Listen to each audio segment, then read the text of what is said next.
para una convivencia sustentada en vínculos y relaciones afectivas y comunitarias que posibiliten la función de crianza, cuidado y desarrollo, educación, salud, evitando la separación y consecuente institucionalización por causas asistenciales. Se despeja cualquier situación de carencia de medios, de pobreza. Para eso contamos con los programas estatales y también con instituciones de la comunidad, que son centros de ayuda social, que también cubren situaciones de vivienda, alimentos, tratamientos, etc. Básicamente se enfoca el trabajo de la comprensión de la familia y el fortalecimiento de los vínculos sin la mirada fiscal de un control social, sino de una mirada de preservación de los vínculos. El trabajo con cada familia es muy singular, requiere mucha flexibilidad, consistencia, paciencia, espera, insistencia, ausencia.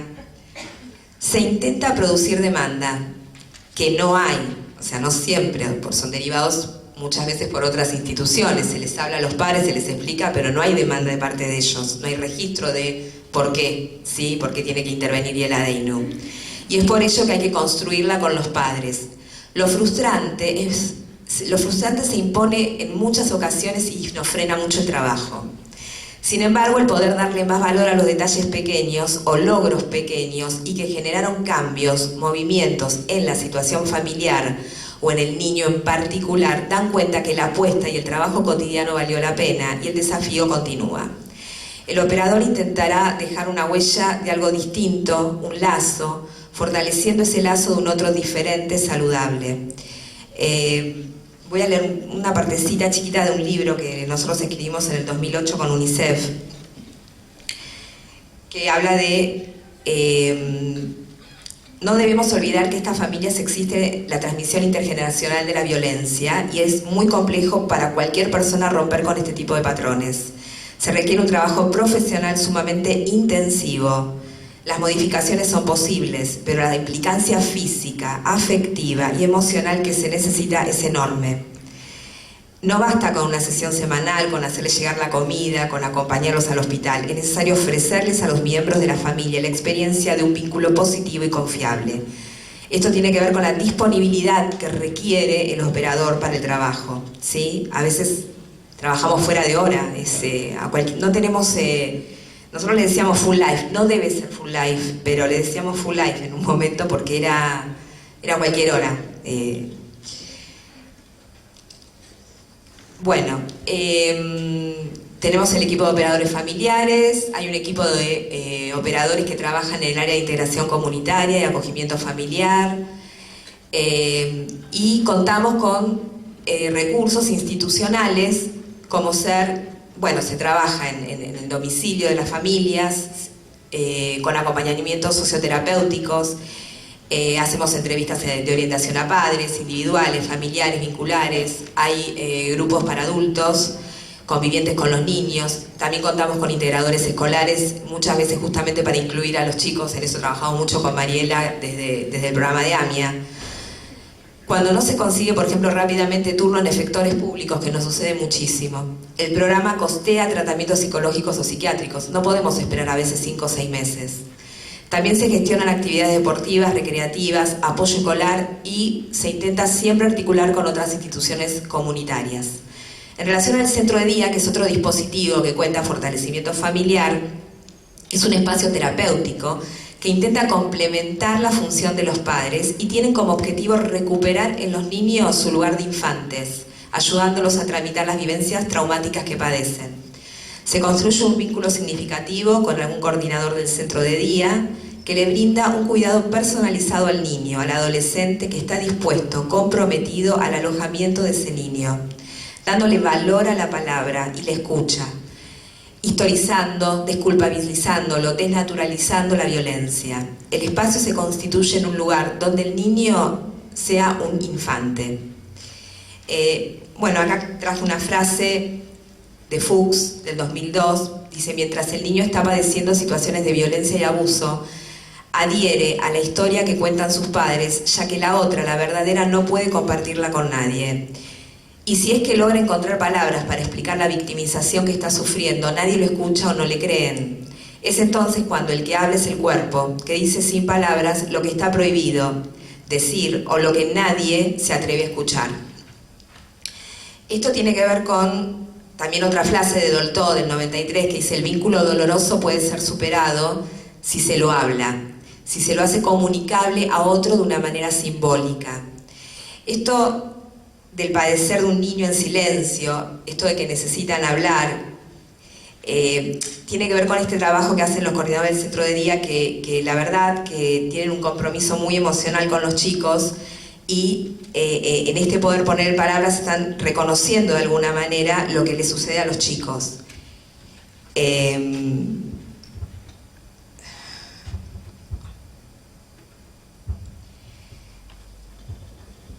Todos los recursos, estrategias, acciones que se implementan tendientes a visibilizar las situaciones que son invisibilizadas y mejorarlas, generan efectos en los niños y en sus familias, pero a veces esto no ocurre.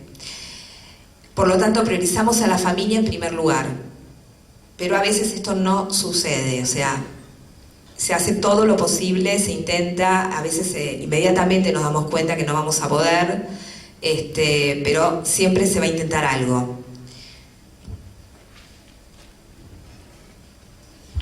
La comunidad tiene que poder ofrecer respuestas, al igual que el Estado, para superar la situación conflictiva. Las políticas han avanzado en materia de niñez y a favor de la comunidad para la protección de los niños, pero la comunidad puede avanzar con el acompañamiento del Estado. Sabemos que en años anteriores se consolidaban políticas fuertes donde se separaban a los niños de sus familias y de su comunidad, siendo la institucionalización la respuesta, pero la institucionalización, que muchas veces se tornaba eterna, no terminaba de dar respuesta a la situación del chico, ya que faltaba el trabajo de fortalecimiento en la medida de lo posible, con esas familias, con su entorno familiar ampliado o comunitario.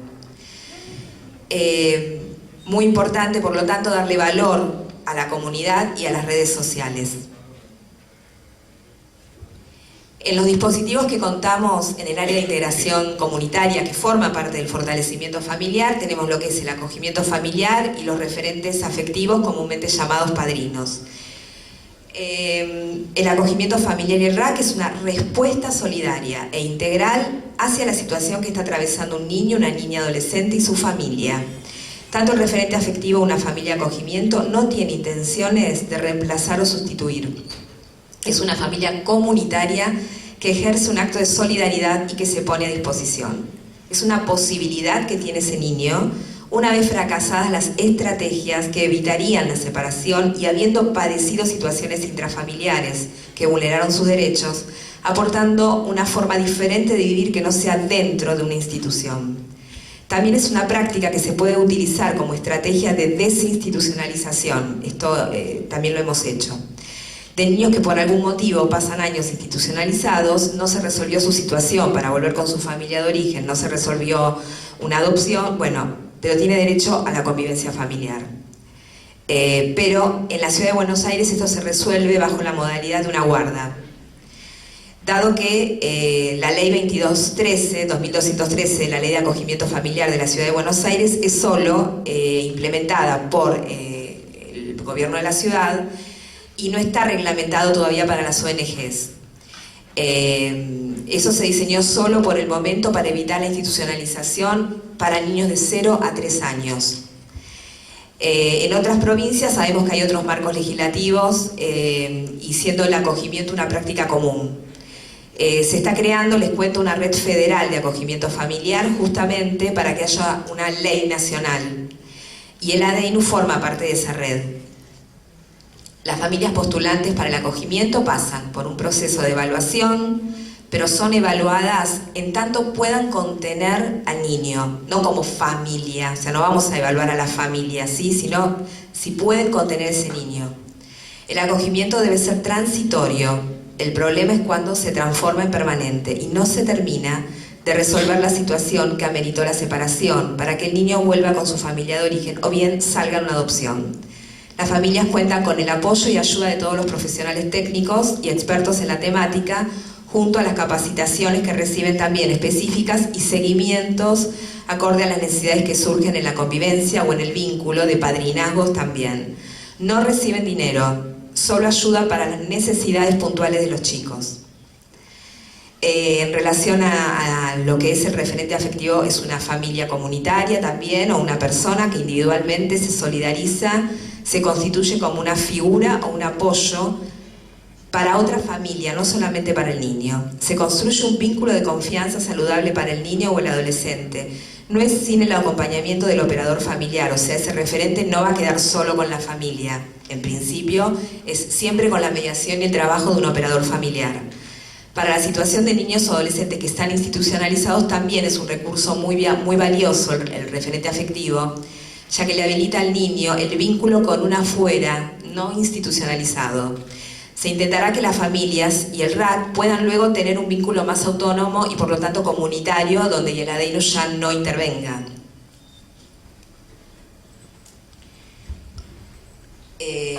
Bueno, por lo general, las familias con las que trabajamos están muy aisladas, no solo de su entorno comunitario, sino justamente por las características que presentan. Tienden a encerrarse y no separarse entre ellos, no hay espacio individual y se generan muchas veces las situaciones de violencia. Tanto para el acogimiento o referentes son pensados para ayudar a que el niño se encuentre con su familia de origen en algún momento o bien con otra familia, que pueda ser la adoptiva de una manera más saludable. Bueno, en esta filmina más o menos un poco lo que queríamos empezar como a cerrar es que en todos estos artículos que aparecen en la ley confluyen en la necesidad de armar una red y de la corresponsabilidad donde todos los que somos partícipes de una situación de vulneración de derechos formamos parte del sistema de protección. El abordaje integral de este tipo de situaciones no lo puede hacer uno, no se puede si no es con una red, no es, si es entre varios, no se puede abordar desde un solo lugar, desde un tratamiento psicológico, no es así cuando hay violencia o derechos vulnerados. Por lo tanto, consideramos que todos formamos parte del sistema de protección, las ONGs, las escuelas, los organismos de protección, los juzgados, la comunidad, la familia. Y bueno, esta es la frase con la que consideramos que si la situación de vulnerabilidad de un niño después de tanto tiempo de trabajo, entre todos, ¿no es así?, continúa, digamos, por sobre el interés superior del niño, esto lo que representa entonces es el fracaso de un sistema de protección en su conjunto. Bueno, sigue Mariela. Bueno, buenas tardes. Yo voy a hablar un poquito de la corresponsabilidad en lo que tiene que ver con la protección de los derechos de niños, niñas y adolescentes. Bueno, sabemos que a partir de las diferentes leyes nacionales y provinciales de protección, uno de los cambios más significativos pasa, justamente, esto se desprende de la Convención y de todas las leyes, por el lugar que se le asigna a la familia, a la comunidad y al Estado. Bajo el principio de corresponsabilidad se resalta el rol activo que tienen que tener estos espacios sociales. Bueno, esto nos interpela a los adultos que conformamos el tejido social y nos ubica como corresponsables en la promoción y garantía de los derechos de niños, niñas y adolescentes. Bueno, seguramente muchos de acá sabemos que la noción de corresponsabilidad contempla diferentes niveles. Un primer nivel que tiene que ver con las familias y eventualmente cuando éstas no pueden, por diferentes circunstancias, con el armado de redes por ahí comunitarias, cercanas. Un segundo nivel que está conformado por los servicios sociales, centros de salud, instituciones escolares, cuyas prácticas deben promover el desarrollo integral de los derechos de niños y adolescentes y, bueno, y promover, por supuesto, que ellos puedan acceder a todos sus derechos, ¿no? Y un tercer nivel que está conformado por el Estado, cuyo objetivo es diseñar políticas públicas, implementar recursos y servicios destinados a la niñez en pos de garantizar sus derechos. Bueno, esto lo voy a pasar rapidito porque entiendo que todos nosotros sabemos que la ley 26061, esto también en los artículos 5, 6 y 7, está expresado. Entonces, bueno, contarles un poco la creación del área de promoción de derechos y prevención del maltrato, que tiene relativamente poco tiempo. Nuestra institución tiene unos 15, 16 años y este área tiene 2. Empezó a funcionar aproximadamente en el año 2014. Bueno, como programa de promoción y restitución de derechos, nosotros trabajamos con población de distintos, del ámbito comunitario. Bueno, fundamentalmente brindamos asistencia a niños de la comunidad judía, pero nos dimos cuenta que muchas veces cuando comenzábamos a intervenir, el daño ya estaba hecho y ya era tarde. Entonces nos vimos en la necesidad también nosotros, desde nuestro lugar de corresponsabilidad, de poder comenzar a trabajar con la comunidad en su conjunto, para poder crear mayor conciencia, mayor sentido de corresponsabilidad y poder comprometer a otros actores sociales. Así es que Débora Mikulitsky, que es integrante del equipo directivo de nuestra institución, crea este área. Y este área fundamentalmente cuenta con 2 programas, que ahora les voy a contar un poco los objetivos que tenemos y las acciones que desarrollamos. Estos 2 programas son uno que se llama AUPAR, que ahora les voy a contar de qué se trata, y otro que se llama Derecho a tus derechos. Perdón, Derecho a tus derechos. Bueno, los principios que rigen estos 2 programas son que los derechos de los niños son nuestro principal centro de atención, que todos los niños tienen derecho a ejercer todos sus derechos y a ser protegidos de todas las formas de violencia. Todos los sectores de la sociedad deben asumir su responsabilidad en la promoción de los derechos de los niños y su protección contra todo tipo de violencias. Y todas las violencias se pueden prevenir. La prevención es la clave. Bueno, ¿qué es lo que hacemos desde AUPAR? AUPAR es un programa integral que promueve y acompaña la construcción de vínculos tempranos saludables, respetuosos de los derechos de los niños y ofreciendo a quienes ejercen la función de crianza apoyo, herramientas, instrumentos prácticos. Es decir que entendemos que en este caso, digamos, este programa está dirigido a quienes ejercen la función de cuidados tempranos, entendiendo que pueden ser los padres o pueden ser otros quienes ejerzan esta función, e intentamos también sumar a la comunidad, desde la noción de la corresponsabilidad, bueno, con la idea de poder apuntalarlos para poder justamente fortalecer sus funciones parentales y posibilitar garantizar el acceso de los niños a sus derechos. ¿A quiénes está dirigido este programa? Bueno, entonces a quienes ejercen la función de cuidados tempranos, a la familia, a la comunidad, a quienes deben propiciar, fortalecer y apoyar la función de cuidados tempranos, por ejemplo, escuelas, jardines maternales, guarderías, merenderos, centros de día, ludotecas, vacunatorios, centros de salud, etc. A quienes deben delinear y garantizar políticas públicas respetuosas del derecho a la convivencia familiar, y a quienes toman decisiones que impactan en los vínculos al interior de las familias a cargo de la crianza de niños pequeños. ¿Cuáles son las acciones que desarrollamos?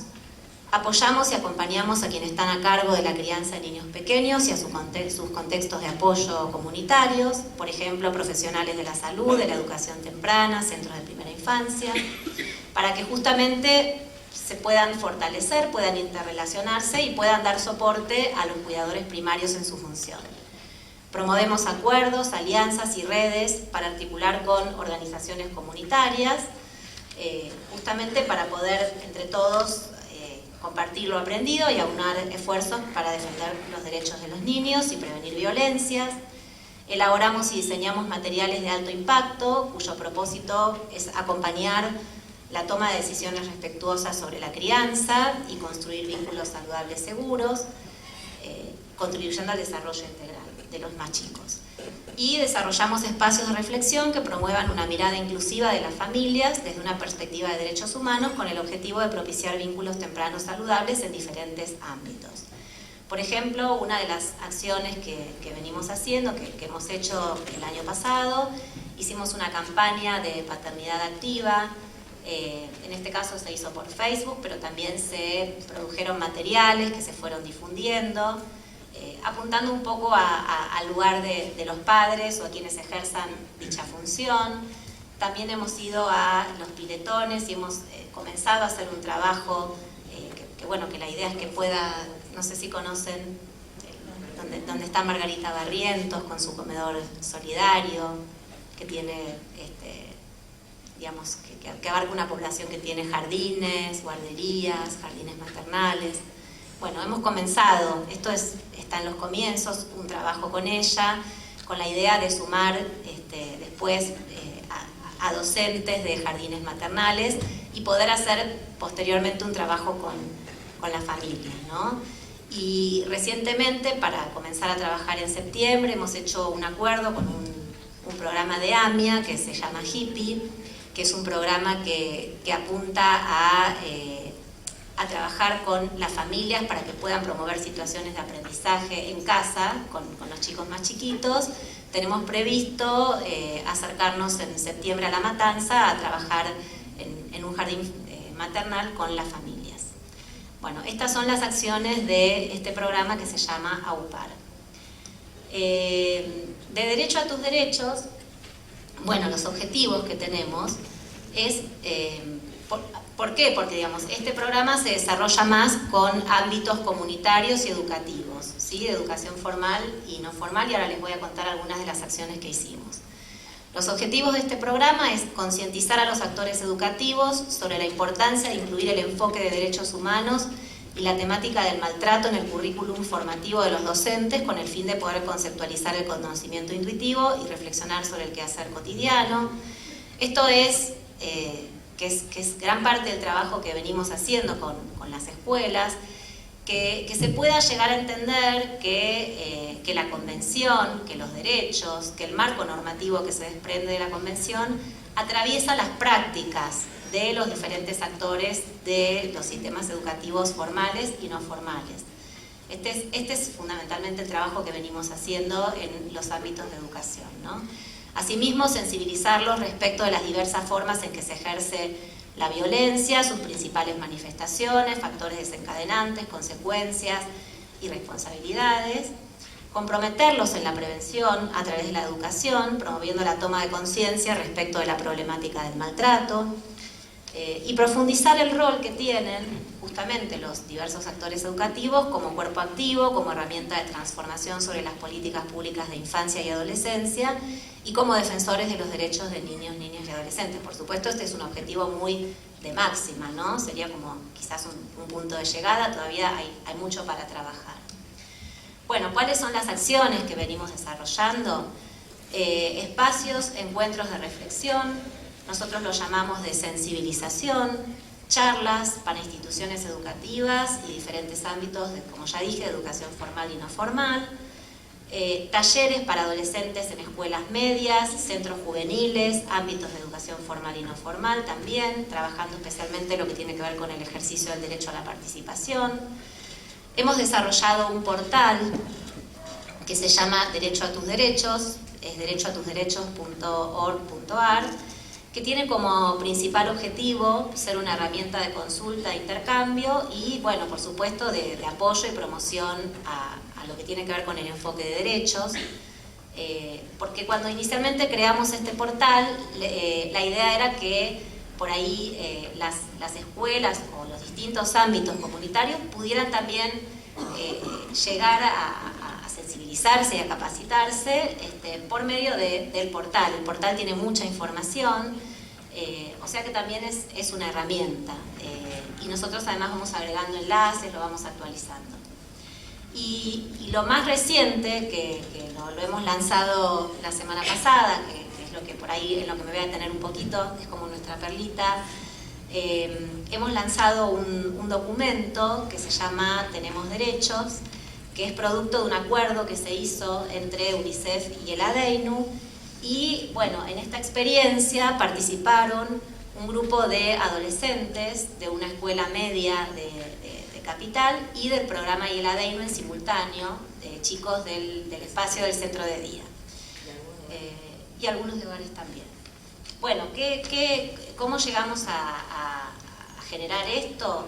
Nosotros veníamos con la idea de poder desarrollar algo ligado a alguna investigación acerca de qué conocimiento tienen los chicos y los jóvenes sobre la Convención. Y UNICEF tenía un material hecho sobre la Convención, pero no tenía un material hecho por los jóvenes, sino que tenía un material hecho por adultos para los adolescentes. Entonces, bueno, hicimos un acuerdo de trabajo, llevamos esta propuesta a una escuela. Es una escuela grande, una escuela importante, digamos, de la ciudad de Buenos Aires. Primero dimos una charla de sensibilización a los chicos de los últimos años de la secundaria. Ellos elaboraron, están muchos de ellos en la especialidad de diseño gráfico, entonces elaboraron como parte de su proyecto final unos pósters haciendo alusión a la temática de la violencia, de los derechos, de la vulneración de derechos. Y por otro lado, un grupo de jóvenes que participó voluntariamente y se acercaron a trabajar con nosotras. Esto inicialmente iba a ser un trabajo de unos pocos meses, terminó extendiéndose como casi 6 meses, iban a ser 3 o 4 encuentros, terminaron siendo como 15. Bueno, y la idea era poner a trabajar con ellos qué conocimientos tenían sobre la Convención, sensibilizarlos, por supuesto, brindarles información y que pudieran ellos armar este documento que se presentó justamente la semana pasada, que se llama Tenemos Derechos. Fue muy interesante realmente y fue impresionante el proceso que transitamos. Nosotros primero diseñamos una encuesta porque queríamos saber qué es lo que se sabía sobre la Convención.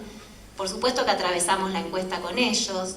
Ellos nos corrigieron, nos señalaron, nos dieron miles de sugerencias, desde que era muy larga, desde palabras que no se entendían, desde expresiones que ellos no les cerraba, como esto de qué quiere decir gozar de sus derechos. Ellos no entendían esto, para ellos el goce tiene que ver quizás con otras cuestiones. Entonces, bueno, nos obligaron un poco como a ir modificando esta encuesta y a pensarla como para que fuera justamente más amigable, ¿no? ¿Quién mejor que ellos? Si esta encuesta está dirigida, se pensó para chicos de 13 a 17 años, que ellos mismos nos dijeran qué es lo que teníamos que modificar. Y por supuesto también la idea era difundirla, entonces ellos mismos se ofrecieron a difundirla en diferentes espacios y por supuesto nos ayudaron a armar un link para que se pudiera viralizar y ellos mismos la viralizaron entre sus contactos.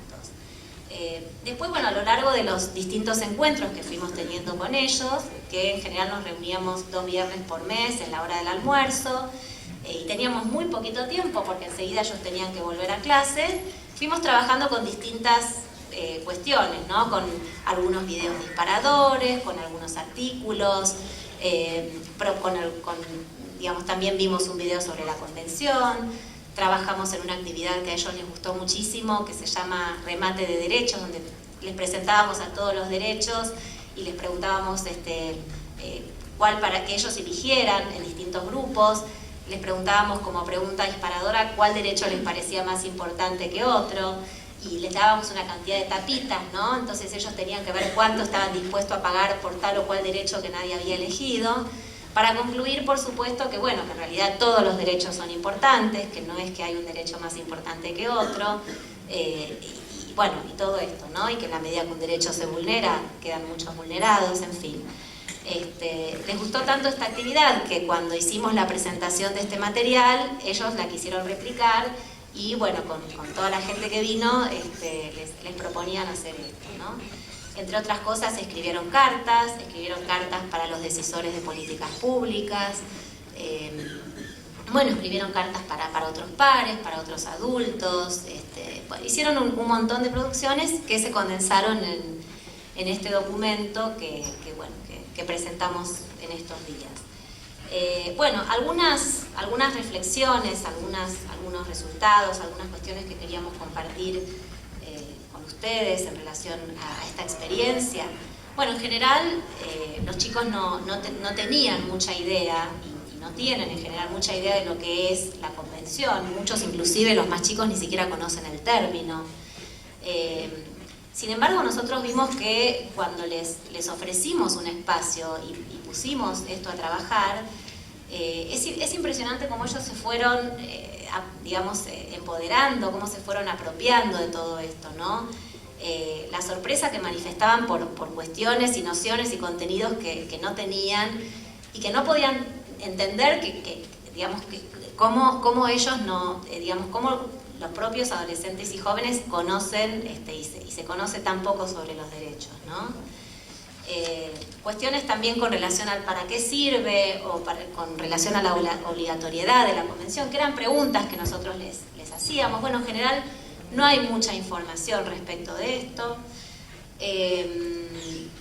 Sí se conocen los derechos, quizás se conocen algunos de los derechos, pero con un contenido más fragmentado, no se sabe que está dentro de la convención, ¿no? Y quizás se conocen algunos derechos, ¿no? O ellos digamos, referían conocer quizás el derecho a la educación, a la salud, eventualmente a la convivencia familiar, pero muchos se sorprendían porque decían, por ejemplo, yo no sabía que existe un derecho al juego, ¿no? Para mí era algo como natural jugar y no me podía imaginar que esto fuera un derecho, ¿no? Bueno, cosas como estas, que realmente fueron impresionantes. Y también pensamos con ellos, por supuesto, cómo lo íbamos a presentar, este material. Y por supuesto todas las propuestas que nosotros les llevábamos, ellos las superaban, tanto que ellos quisieron salir a la calle y preguntarles a la gente de la calle, bueno, algunas de las preguntas por las que ellos atravesaron, ¿no? Para ver qué es lo que se sabe en general sobre la convención y sobre los derechos, que si tenemos un ratito nos gustaría mostrarles, pero antes de mostrarles este material, que es una edición de lo que ellos mismos salieron a filmar con sus celulares, en relación a los espacios de reflexión con ámbitos educativos.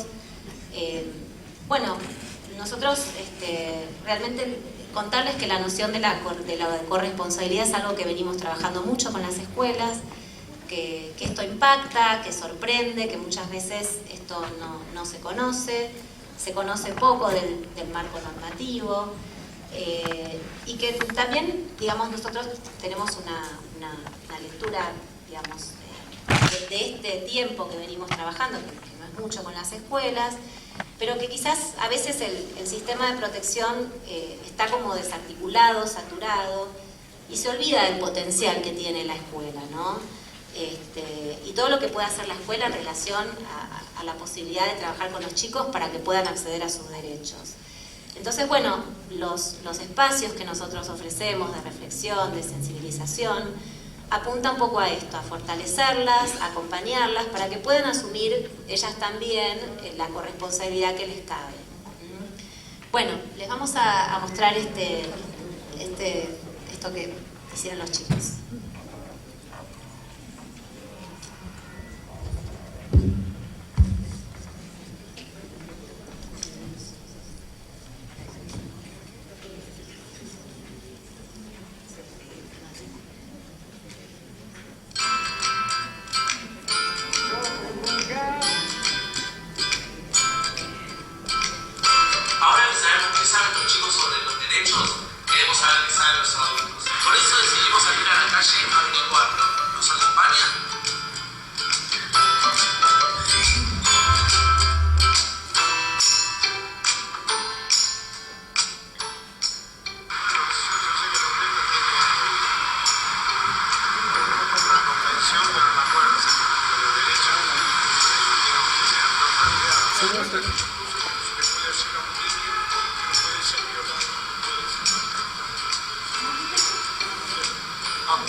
distintos ámbitos del desarrollo de la persona.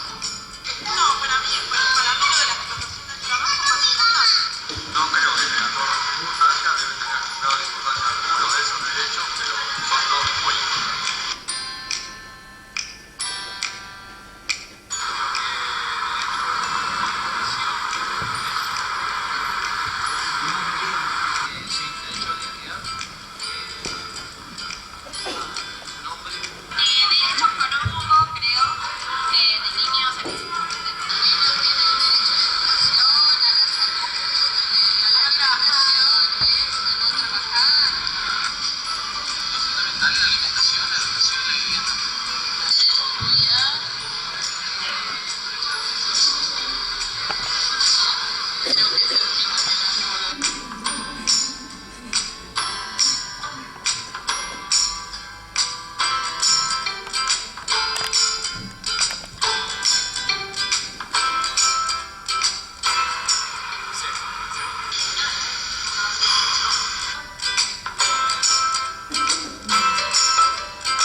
Bueno, bastante interesante. Lamentablemente tenemos que ir cerrando y abro yo como coordinadora de la mesa 5 minutos a preguntas, respuestas.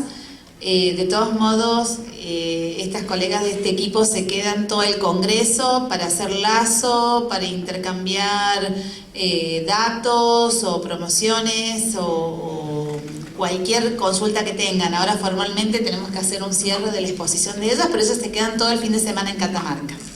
Muchas gracias.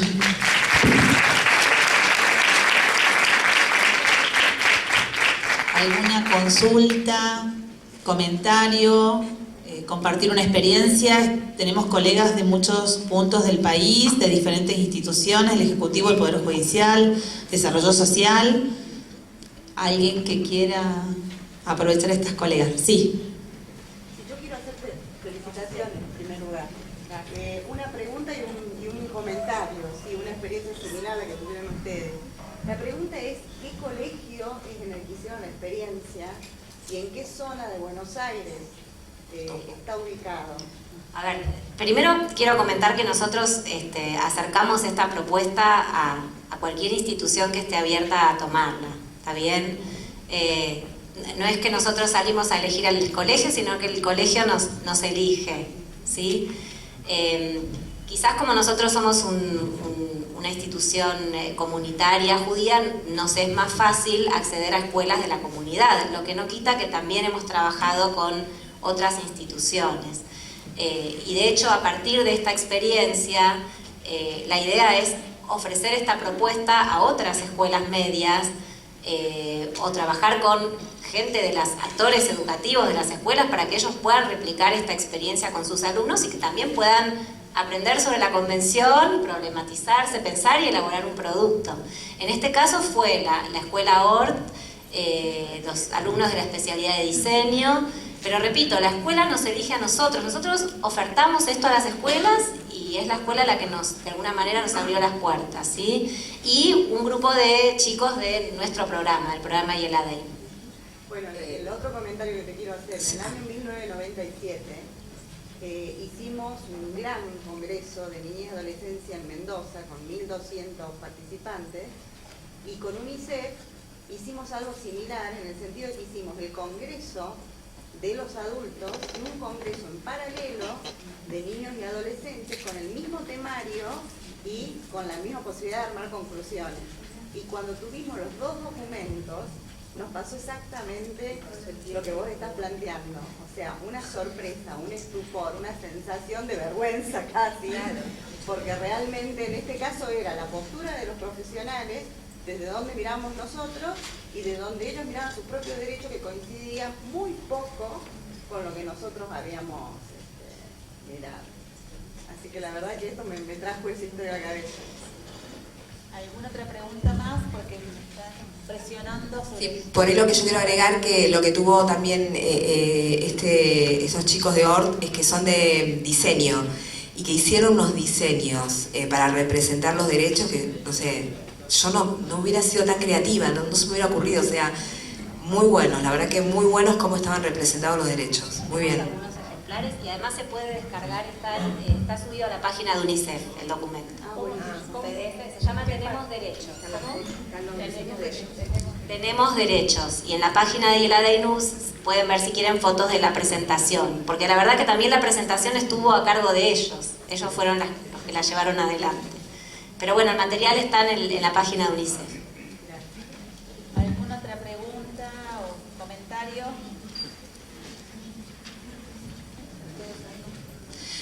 Bueno, damos cierre y finalizado a esta mesa. Continuamos. No se vayan porque viene la próxima mesa a cargo de la moderadora Viviana Bonroy. Va a hablar doctora Karina Lescano de Francesco, va a hablar el doctor Moravito y la licenciada Sara Watt y la señora Vilma Chaile. No se vayan que acá continuamos.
Buenas tardes.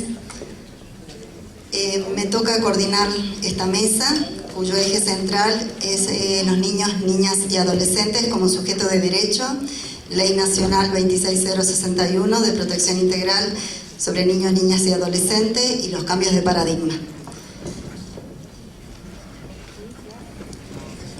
La primera ponencia estará a cargo del doctor Rodrigo Moravito, juez de menores de segunda nominación del Poder Judicial de la provincia de Catamarca y docente universitario, sobre la temática salud mental de niños, niñas y adolescentes en el proceso penal juvenil, sus desafíos.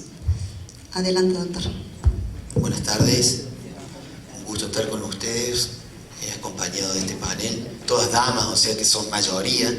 Veo que acá no hay violencia de género ni nada de eso.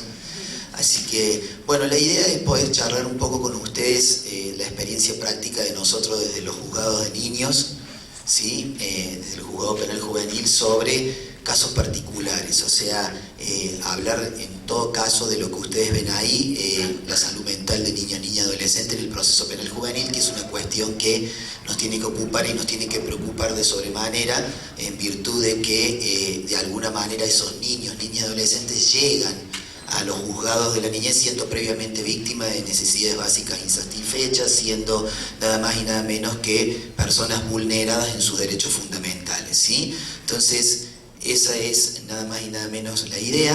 Ustedes ahí podrán ver que el derecho a la salud se encuentra, ¿no?, en el marco legal de la niñez, específicamente en el artículo 24 primero, cuando habla del derecho del niño al disfrute más alto, el nivel posible de salud. Es una cuestión que también abarca la temática dentro del proceso penal, en donde los niños llegan quizás hoy altamente vulnerados en su derecho y sobre todo en su salud, y muchos de ellos, tal vez yo diría el 98% de los chicos que pasan por el juzgado de la niñez consumen estupefacientes, ¿sí? Y bueno, tienen quizás algunos de ellos problemas previos, hasta incluso de malnutrición, etc. Entonces, hay una cuestión de salud que tenemos que bregar, que tenemos que observar y que tenemos que proteger de alguna manera con los distintos organismos que de alguna forma están trabajando interdisciplinariamente en esto. Digo interdisciplinariamente y no multidisciplinariamente, porque multidisciplinario implica muchos trabajando de a muchos y cada uno por su lugar. En cambio, interdisciplinariedad implica nada más y nada menos que poder interactuar y que todos abordemos una determinada temática y que todos podamos trabajar sobre el niño. Y que el niño a su vez tenga la posibilidad, como recién expresaban las compañeras que pasaron recién en las expositoras anteriores, el tema del derecho a ser oído, la posibilidad de ser escuchado, que es una cuestión que nos cuesta todavía mucho en el fuero de la niñez. Entonces, sí, el 25 establece de la Convención de los Derechos del Niño una cuestión particular, una cuestión trascendental, que es esta de que el derecho del niño que ha sido internado en un establecimiento por las autoridades competentes para los fines de atención, protección o tratamiento de la salud físico-mental tenga derecho a un examen periódico. Cuidado con el tema del interés superior del niño y de que muchos de ellos se ha utilizado el interés superior del niño, y muchas veces él porque te quiero, te protejo, y porque te protejo te encierro, ¿sí? Entonces esa es una cuestión que también la jurisprudencia ha venido resaltando en algunas circunstancias. Entonces es importante tener en cuenta que esto de que un niño esté en un establecimiento por las autoridades, encerrado por la autoridad competente en forma de protección, por allí también hay que ver en qué casos puntuales y dónde funcionan este tipo, o dónde se dan este tipo de cuestiones. Entonces, como ustedes van viendo, el niño tiene derecho obviamente al adecuado desarrollo físico, mental, ¿sí?, a la recuperación, a la reintegración, en un ambiente que fomente su salud. La pregunta es, obviamente, que cuando un chico entra en conflicto con la ley penal, ¿sí?, y entra a las instituciones, lo que primero tenemos que preservar es nada más y nada menos de hacer valer el principio excepcional de que de la privación de la libertad es por el periodo más breve que proceda. Entonces, nosotros sabemos que si los chicos vienen ya con serios problemas en cuanto a su forma de actuación, en cuanto a los trastornos disociales y todo lo que, bueno, los profesionales de la salud mental nos van transmitiendo a nosotros, de alguna manera vemos, ¿sí?, u observamos que la institucionalización, sin lugar a dudas, va a afectar su desarrollo, su salud mental, y lo va a deteriorar en cierta parte, porque el encierro no es nada más y nada menos que eso. De a poco va degradando a la persona, y nada más que a los niños, niñas y adolescentes en mayor medida, porque son sujetos en desarrollo.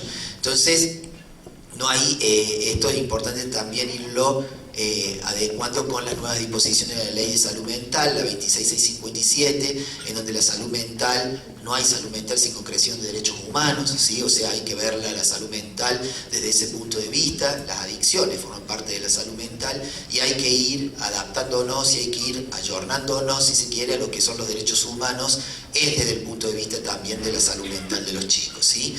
Entonces, llegamos al sistema de justicia y los chicos entran al sistema de justicia, y fíjense en que para los niños, niñas y adolescentes, cuando ingresan ya sea a la sede penal fundamentalmente la sede penal, ahí mencionamos la civil, la justicia se convierte en una suerte de teatro moral, ¿no? O sea, en el que obviamente se representa o se escenifica cierto drama que multiplica el dolor que llevó el niño joven hasta allí, ¿sí? O sea, el chico sigue siendo visto como objeto de protección y no como sujeto de derechos, lo seguimos viendo como ese objeto a proteger y no necesariamente como parte de la diversidad, como un ciudadano más que tiene derecho a ser escuchado, que tiene derecho a opinar, que tiene de alguna manera derecho a decir lo que lo está afectando y a tomar parte, ¿no? O que su opinión sea tenida en cuenta, como dice la Convención y como dice la 26061, ¿sí? En el proceso de toma de decisión que se va a dar, ¿no es cierto?, en este aspecto. O sea, lo que se busca es nada más y nada menos que una suerte de moralidad respecto al joven, en decirle, bueno, mira, esto está haciendo mal, está haciendo bien, no se lo escucha, en alguna manera se vulneran sus derechos, se lo cosifica en cierta medida en algunas circunstancias y pasa a que no podamos obtener un resultado en este aspecto. Entonces llega la institucionalización. Ya no solo la institucionalización es el encierro penal o el instituto de menores, ¿sí? Es toda forma de separación y segregación del niño, de su núcleo familiar, de su núcleo de pertenencia, etc. O sea, la institucionalización degrada, afecta y de alguna manera va deteriorando fuertemente al joven, y ya lo vamos a ver cómo en algunos ejemplos prácticos, en su salud mental y en su forma de plantarse ante una situación que tiene que ser nada más y nada menos que exclusivamente penal, que exclusivamente procesal, y que sobre todo cuando nosotros pretendemos tenerlo al chico institucionalizado y no le damos una respuesta desde ese punto de vista, ¿sí?